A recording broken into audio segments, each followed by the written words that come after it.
कल जो हम लोगों ने बातें चुनाव आयोग के समक्ष रखी हैं, मैंने कल कहा था कि उससे जुड़े हुए सभी दस्तावेज सबूत आज मीडिया के सामने रखेंगे। उस परिप्रेक्ष्य में मैं एक बात बताना चाहता हूं कि जब भी यहाँ वरीय पदाधिकारियों को चुनाव आयोग को कोई शिकायत भेजी गई, उसमें यहाँ के जो वरीय अधीक्षक हैं, एसएसपी हैं पटना के, उनका तर्क ये रहा है कि ये बाहर के लोग आए हुए हैं और चुनाव में गड़बड़ी कर रहे थे, इसलिए उनको डिटेन किया गया है, अरेस्ट किया गया है। इस संदर्भ में यहाँ के एसएसपी कार्यालय से एक पत्र भी जारी किया गया है और उस पत्र का मजमून ये है, मैं आपको दिखा रहा हूँ। ये पटना एसएसपी कार्यालय से जारी किया गया है, जिसमें ये उन्होंने लिखा है कि चुनाव के दौरान बाहर से आए हुए लोगों ने जो अगर उल्लंघन किया है तो चुनाव में शांतिपूर्ण व्यवस्था बनी रहे, इसके लिए उनको डिटेन किया गया है। ये पटना के एसएसपी का ऑफिस से जारी किया हुआ वक्तव्य है, जो आप सब देख सकते हैं। आपको मैं अभी जारी भी करूंगा। जब कि इसकी सच्चाई से उलट, इस दावे से उलट जो सच्चाई है वो आप देखिए।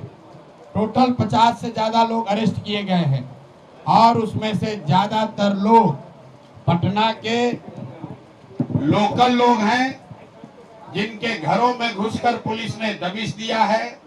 144 की कोई बात नहीं थी, लोग घर में सो रहे थे, घर में घुसकर पुलिस ने उनको पकड़ा है रात में 2 बजे, दिन के सुबह के 3 बजे, 2 बजे रात में अपने घर में सोए हुए थे।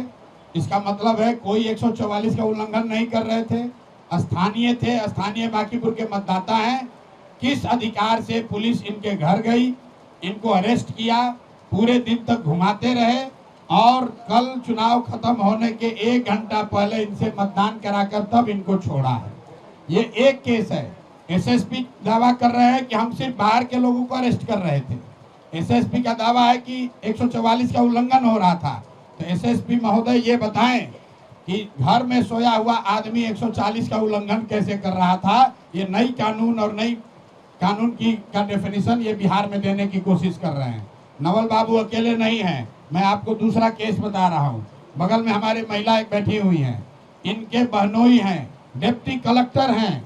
80 साल के बूढ़े आदमी के घर पे 22 नंबर वार्ड में सरेआम दिन में पुलिस ने घूमकर धमकी दी है, इन लोगों को वोट देने से रोका है। कोई महिला दोपहर में 22 नंबर वार्ड, जो यहाँ का सबसे पॉश एरिया है, वहां पर डिप्टी कलेक्टर के घर पर घुस के पुलिस वाले दबिश दे रहे हैं कि कोई यहाँ से वोट नहीं देगा।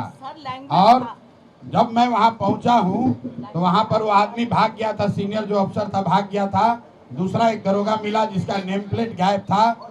उससे जब पूछा गया तो कहा सर हम नहीं थे, हमारे सीनियर थे, वो भाग गए हैं। मतलब ये हालत है।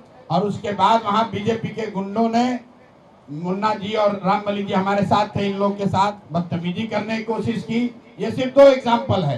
अब आप तीसरा सुनिए। मैं आपको सिर्फ उदाहरण के तौर पर 3-4 दिखाना चाहता हूं, ताकि जो यहाँ का एसएसपी है कंप्लीटली अनप्रोफेशनल, इनकॉम्पिटेंट, ये आदमी वही एसएसपी है जो नीट की छात्रा के साथ रेप और हत्या हुई तो इस एसएसपी ने कह दिया कि आत्महत्या है। और ये एसएसपी राजनीति करने के लिए यहाँ पर देखिए, और अपने सुपरवाइजर्स को, सीनियर्स को गुमराह कर रहा है। और इस एसएसपी के ऑफिस ने जारी किया है लेटर कि सिर्फ और सिर्फ बाहर से आए हुए लोगों को अरेस्ट किया गया है, डिटेन किया गया है कानून व्यवस्था के लिए। तो एसएसपी महोदय को ये बताना है कि भाई इनके घर में 2 बजे रात में आप जाकर इनको क्यों उठाए। ये महिला के घर में, इनके रिश्तेदारों के घर में 12 बजे दिन में आप पुलिस क्यों भेजे हुए। सक्रिय राजनीतिक सामाजिक कार्यकर्ता हैं। पुलिस एक बार इनको पकड़ कर ले गई, बेऊर में बैठाया, फिर जनसुराज के जब लोग पहुंचे वहां से छोड़ दिया, फिर दोबारा पुलिस आकर इनको इनके घर से पकड़ने के लिए गाड़ी में जबरदस्ती 100 लोग मिलकर बैठा रहे थे। तब तक हम पहुंच गए, फिर छोड़ दिया। जैसे ही हम वहां से वापस हटे, इनके घर को घेरने के लिए 100 से ज्यादा पुलिस, सीएपीएफ इनका पूरा घर दरवाजा 1 घंटे तक पीटता रहा इनको अरेस्ट करने के लिए। और यहाँ के एसएसपी विज्ञप्ति जारी कर रहे हैं कि कानून और व्यवस्था को बनाए रखने के लिए बाहरी लोगों को अरेस्ट किया गया है। कल एक बात और बताई गई कि एसएसपी के खिलाफ भाजपा के लोगों ने भी शिकायत की है। कल ये बात मुझे चुनाव पदाधिकारी ने बताया। तो मेरा एक यही सवाल है कि कुल 54 लोग जन सुराज से जुड़े हुए कार्यकर्ता, समर्थक, नेता 54 लोग कल परसों में अरेस्ट हुए हैं, डिटेन किए गए। एसएसपी कार्यालय को जारी करना चाहिए कि भाजपा से जुड़े हुए कितने लोगों को उन्होंने डिटेन किया है। एक भी भाजपा का आदमी डिटेन नहीं हुआ, एक भी भाजपा का नेता अरेस्ट नहीं हुआ। हुआ यह है कि आगे आगे भाजपा के लोग चल रहे थे और जिनको जिनको वो चिन्हित कर रहे थे उनको पुलिस वाले अरेस्ट कर रहे थे, डिटेन कर रहे थे। ये पुलिस प्रशासन का नंगा नाच हुआ है, लोकतंत्र शर्मसार हुआ है।